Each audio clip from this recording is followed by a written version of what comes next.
After this, Job opened his mouth and cursed the day of his birth. He said, "May the day of my birth perish, and the night that said a boy is conceived. That day, may it turn to darkness. May God above not care about it. May no light shine on it. May gloom and utter darkness claim it once more. May a cloud settle over it. May blackness overwhelm it. That night, may thick darkness seize it. May it not be included among the days of the year, nor be entered in any of the months. May that night be barren. May no shout of joy be heard in it. May those who curse days curse that day. Those who are ready to rouse Leviathan, may its morning stars become dark. May it wait for daylight in vain and not see the first rays of dawn. For it did not shut the doors of the womb on me, to hide trouble from my eyes. Why did I not perish at birth and die as I came from the womb? Why were there knees to receive me and breasts that I might be nursed? For now I would be lying down in peace. I would be asleep and at rest with kings and rulers of the earth who built for themselves places now lying in ruins, with princes who had gold, who filled their houses with silver. Or why was I not hidden away in the ground like a stillborn child, like an infant who never saw the light of day? There the wicked cease from turmoil, and there the weary are at rest.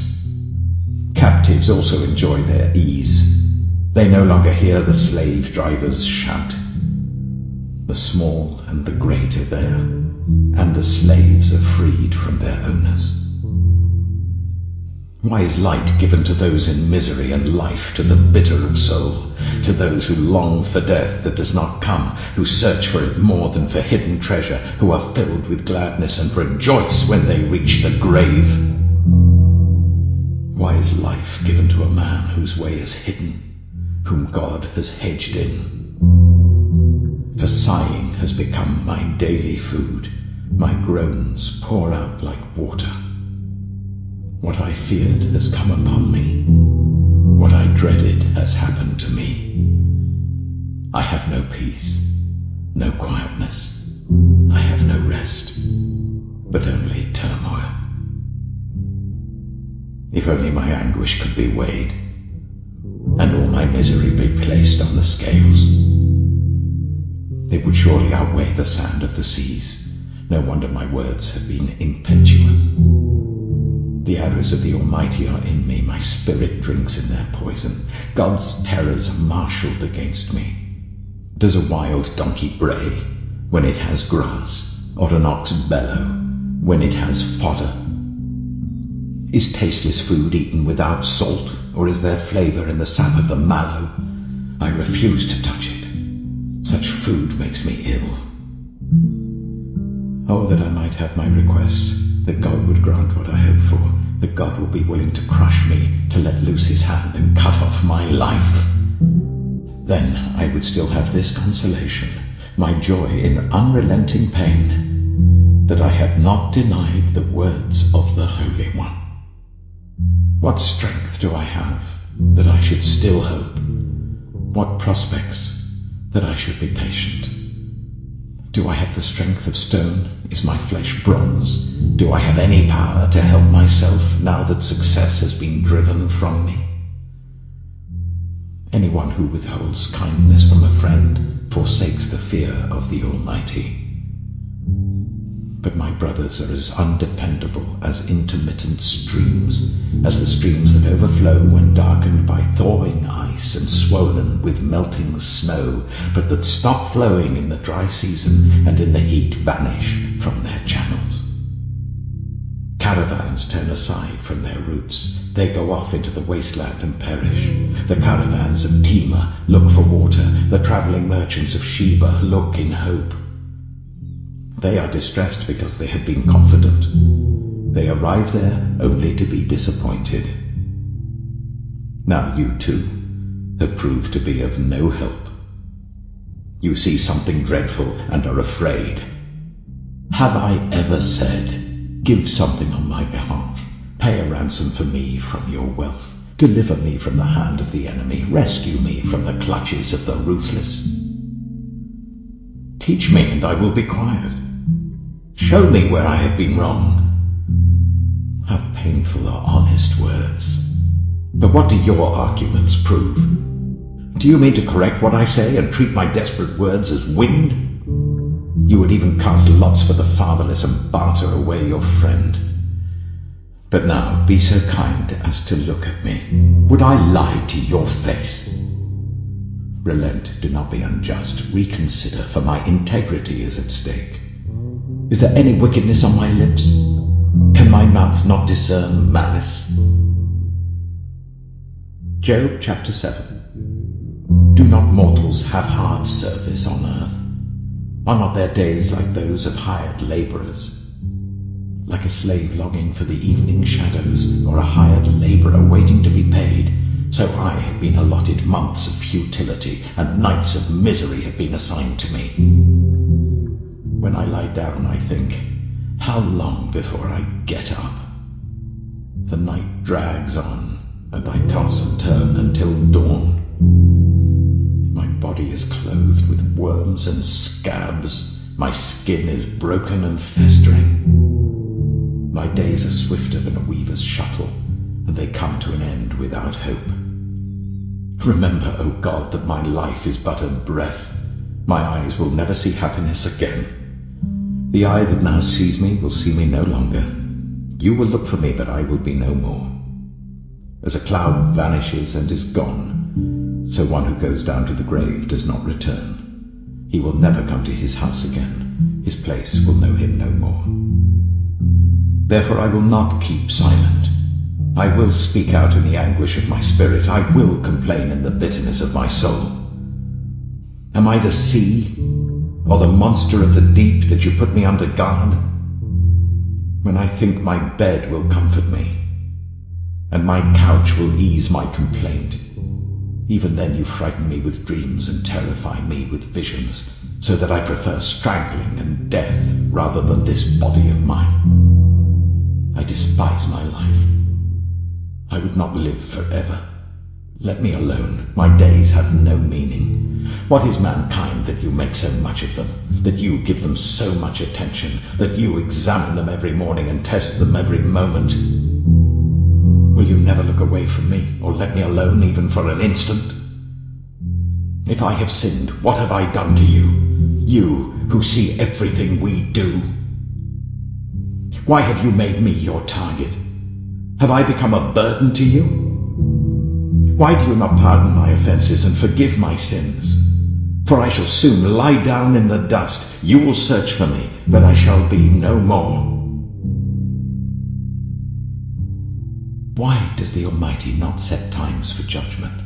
Why must those who know him look in vain for such days? There are those who move boundary stones. They pasture flocks they have stolen. They drive away the orphan's donkey and take the widow's ox in pledge. They thrust the needy from the path and force all the poor of the land into hiding. Like wild donkeys in the desert, the poor go about their labor of foraging food. The wasteland provides food for their children. They gather fodder in the fields and glean in the vineyards of the wicked. Lacking clothes, they spend the night naked. They have nothing to cover themselves in the cold. They are drenched by mountain rains and hug the rocks for lack of shelter. The fatherless child is snatched from the breast. The infant of the poor is seized for a debt. Lacking clothes, they go about naked. They carry the sheaves but still go hungry. They crush olives among the terraces. They tread the wine presses, yet suffer thirst. The groans of the dying rise from the city, and the souls of the wounded cry out for help. But God charges no one with wrongdoing. There are those who rebel against the light, who do not know its ways or stay in its paths. When daylight is gone, the murderer rises up, kills the poor and needy, and in the night steals forth like a thief. The eye of the adulterer watches for dusk. He thinks, no eye will see me, and he keeps his face concealed.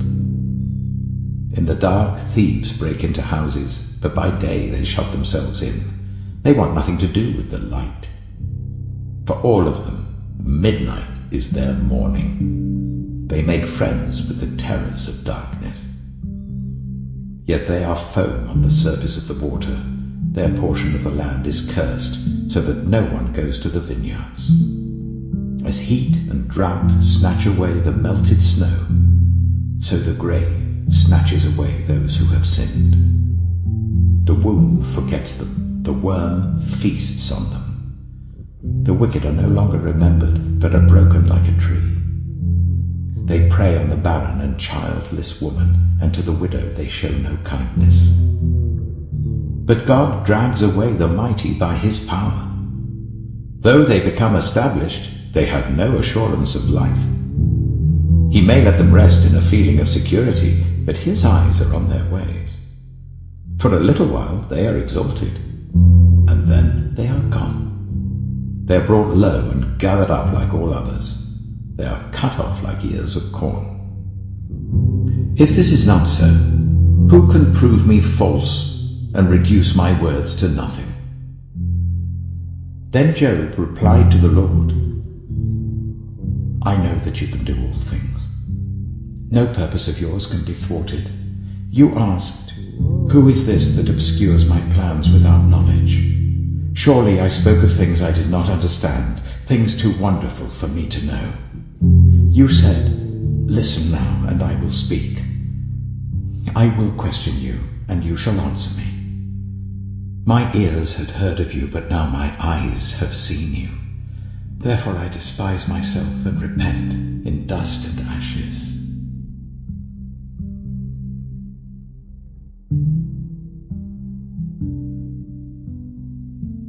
Now listen, you rich people. Weep and wail because of the misery that is coming on you. Your wealth has rotted, and moths have eaten your clothes. Your gold and silver are corroded. Their corrosion will testify against you and eat your flesh like fire. You've hoarded wealth in the last days. Look, the wages you failed to pay the workers who mowed your fields are crying out against you. The cries of the harvesters have reached the ears of the Lord Almighty. You have lived on earth in luxury and self-indulgence. You've fattened yourselves in the day of slaughter. You have condemned and murdered the innocent one who was not opposing you. Be patient then, brothers and sisters, until the Lord's coming. See how the farmer waits for the land to yield its valuable crop, patiently waiting for the autumn and spring rains. You too be patient and stand firm, because the Lord's coming is near. Don't grumble against one another, brothers and sisters, or you will be judged. The judge is standing at the door. Brothers and sisters, as an example of patience in the face of suffering, take the prophets who spoke in the name of the Lord. As you know, we count as blessed those who have persevered. You have heard of Job's perseverance and have seen what the Lord finally brought about. The Lord is full of compassion and mercy. Above all, my brothers and sisters, do not swear, not by heaven or by earth or by anything else. All you need to say is a simple yes or no. Otherwise, you will be condemned. Is anyone among you in trouble? Let them pray. Is anyone happy? Let them sing songs of praise. Is anyone among you ill? Let them call the elders of the church to pray over them and anoint them with oil in the name of the Lord. And the prayer offered in faith will make the sick person well. The Lord will raise them up. If they have sinned, they will be forgiven. Therefore confess your sins to each other and pray for each other so that you may be healed. Prayer of a righteous person is powerful and effective. Elijah was a human being, even as we are. He prayed earnestly that it would not rain, and it did not rain on the land for 3.5 years.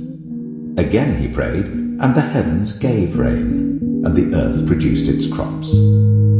My brothers and sisters, if one of you should wander from the truth and someone should bring that person back, remember this: whoever turns a sinner from the error of their way will save them from death and cover over a multitude of sins.